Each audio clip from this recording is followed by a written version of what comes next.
नमस्ते। कक्षा 7 ताई का अवशेष हिस्सा पृष्ठ संख्या 52।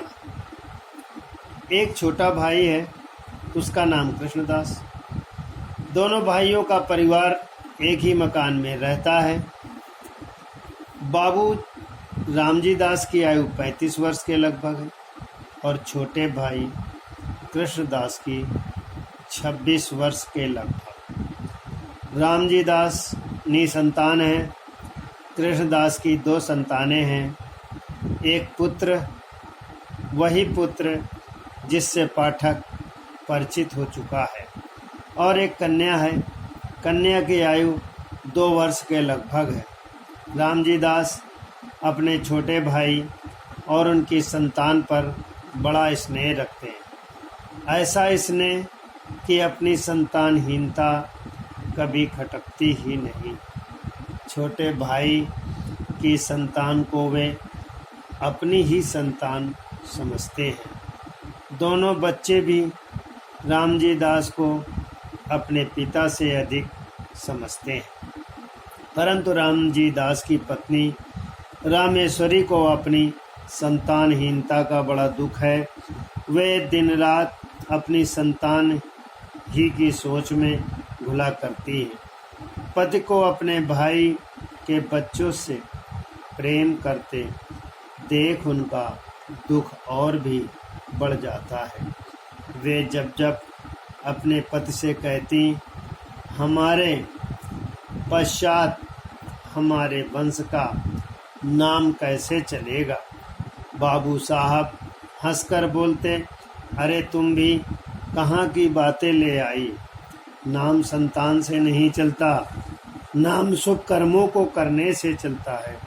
तुलसीदास जी को देश का बच्चा बच्चा जानता है, सूरदास को क्या हम भुला पाए। और तो और निसंतान गिरधर लाल द्वारा बनाई गई धर्मशाला और अनाथालय से उनका नाम अब तक चला आ रहा है।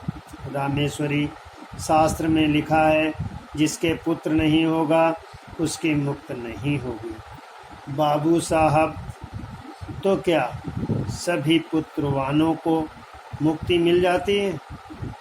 कैसी बातें करते हो।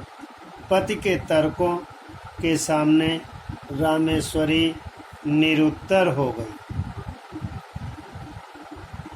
रामेश्वरी को माता बनने का सौभाग्य प्राप्त नहीं हुआ, किंतु उनके हृदय में वे सभी गुण विद्यमान थे जो एक माता के हृदय में होते हैं।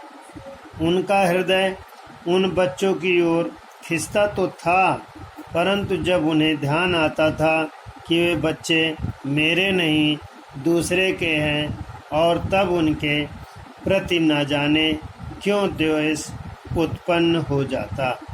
विशेषकर उस समय उनके द्वेष की मात्रा और भी बढ़ जाती थी जब वे देखती थी कि उनके पतिदेव उन बच्चों पर प्राण देते हैं। शाम का समय था। रामेश्वरी खुली छत पर बैठी हवा खा रही थी। पास ही उनकी देवरानी बैठी थी। दोनों बच्चे छत पर दौड़कर खेल रहे थे। रामेश्वरी उनका खेल देख रही थी। उस समय रामेश्वरी को उन बच्चों का खेलना कूदना भला मालूम हो रहा था। हवा में उड़ते हुए उनके बाल कमल की तरह खिले हुए, उनके नन्हे नन्हे मुख, उनकी प्यारी प्यारी तोतली बातें, उनका चिल्लाना, भागना इत्यादि क्रीड़ाएं उनके हृदय को शीतल कर रही थी। सहसा मनोहर अपनी बहन को मारने दौड़ा।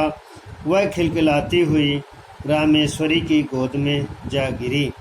उसके पीछे पीछे मनोहर भी दौड़ता हुआ आया और वह भी उन्हीं की गोद में जा गिरा।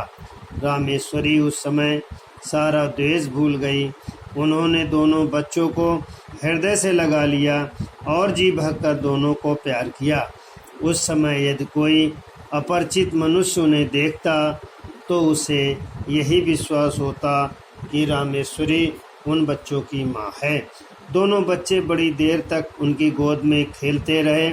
सहसा उसी समय किसी के आने की आहट पाकर बच्चों की माता वहाँ से उठकर चली गई। प्रश्न इस प्रकार है, प्रश्न संख्या 51 में, दोनों भाइयों का क्या नाम था? दूसरा प्रश्न है, कृष्णदास जी की कितनी संतानें थी? तीसरा प्रश्न है, रामेश्वरी निसंतान होकर क्या सोचती रहती थी? चौथा प्रश्न है, रामेश्वरी ने शास्त्र में क्या पढ़ा था, किनको मुक्ति नहीं मिलती? पांचवा प्रश्न इस प्रकार है कि रामेश्वरी की गोद में कौन खिलखिलाकर आकर गिर गया?